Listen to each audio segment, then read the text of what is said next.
ఈరోజు అసెంబ్లీకి ఎమ్మెల్యేని పంపిస్తే ఆ ఎమ్మెల్యే గారు ఎమ్మెల్యే సమస్యలు పట్టించుకోకుండా, ఈ నియోజకవర్గానికి సమస్యలు పట్టించుకోకుండా ఇవాళ ప్రతిపక్ష నేతగా ఉన్నటువంటి గౌరవ మాజీ ముఖ్యమంత్రి గారు జగన్మోహన్ రెడ్డి గారు మీరు చేసినటువంటి వ్యాఖ్యల్ని తీవ్రంగా ఖండిస్తా ఉన్నాము.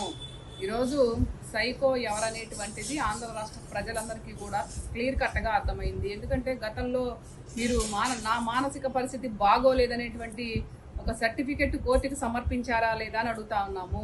దాన్ని బట్టే ఈరోజు మేము మాట్లాడగలుగుతాము. ఎందుకంటే మీ అభిమానులు కానివ్వండి, మీ కార్యకర్తలు కానివ్వండి, మా నాయకుడు బాలకృష్ణ గారు వచ్చారు, ఒక సెల్ఫీ దిగుదాము లేకపోతే మాట్లాడదాం అనేటువంటి దగ్గరకు వచ్చినటువంటి సందర్భాల్లో మీరు ఎంతో మందిని చంప చెళ్ళు అనిపించినటువంటి రోజులన్నీ కూడా మర్చిపోతారా ఈ రాష్ట్ర ప్రజలను అడుగుతా ఉన్నాం.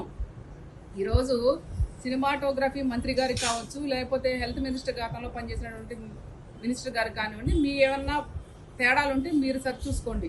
అంతేగాని జగన్మోహన్ రెడ్డి గారిని దీనిలోకి లాగితే, జగన్మోహన్ రెడ్డి గారి మీద అవాకులు చవాకులు పేలితే సహించేది లేదని మిమ్మల్ని హెచ్చరిస్తా ఉన్నాము. ఆ రోజున ఏదైతే మీ ఇంట్లో కాల్పులు జరిగినటువంటి సంఘటనకి ఆ రోజు రాజశేఖర రెడ్డి గారు లేకపోతే మీరు ఏమైపోయేవాళ్ళండి?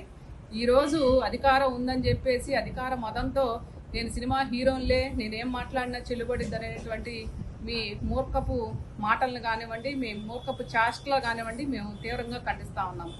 ఈరోజు అసెంబ్లీ సాక్షిగా మీరు అసెంబ్లీలో ఎప్పుడు కూడా నియోజకవర్గాల గురించి పట్టించుకోరు, లేకపోతే రాష్ట్రంలో జరుగుతున్న పరిణామాల గురించి ఎప్పుడు కూడా మాట్లాడరు. అలాగే ఏదైతే యూరియా కొరత ఉందనేది ఎప్పుడు కూడా మాట్లాడరు. అలాగే ఏదైతే మీ బావగారు చంద్రబాబు నాయుడు గారు ముఖ్యమంత్రికి ఎప్పుడు కూడా ఈ సలహా ఇలా చేద్దాం అనేటువంటి సలహా ఎప్పుడు ఇవ్వరు. అలాగే సకల శాఖ మంత్రిగా ఉన్నటువంటి మీ అల్లుడి గారికి కూడా మరి ఎప్పుడు కూడా రాష్ట్రంలో పరిస్థితులు ఎలా ఉన్నాయి, లేకపోతే ఇంతమంది రోడ్లకి ఆర్తనాదాలు ఎందుకు వినపడతా ఉన్నాయి, మనం ప్రభుత్వంలో ఉన్నాం, మనం ప్రజలకు మంచి చేయాలనేటువంటి విషయాలు మీరు ఎప్పుడు కూడా చర్చించినట్టు దాఖలాలు లేవు.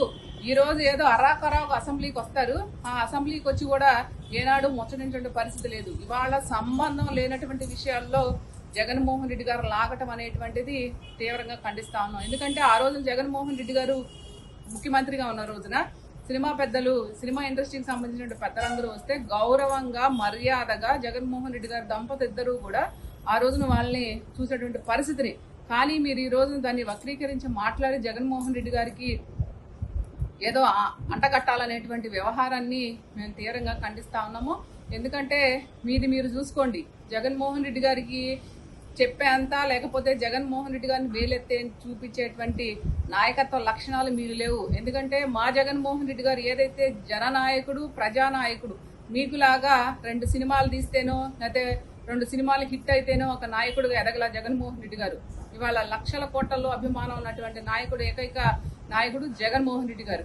కాబట్టి మీ అందరూ కూడా జగన్మోహన్ రెడ్డి గారి మీద అవాకులు చెవాకులు పేలటం మాని మీరు ఇప్పుడున్నటువంటి రాష్ట్ర పరిస్థితుల గురించి దృష్టి పెడితే బాగుంటుందని చెప్పేసి డిమాండ్ చేస్తూ జగన్మోహన్ రెడ్డి గారికి మీరందరూ కూడా తక్షణమే క్షమాపణ చెప్పాలని కూడా ఈ సందర్భంగా డిమాండ్ చేస్తా ఉన్నాం.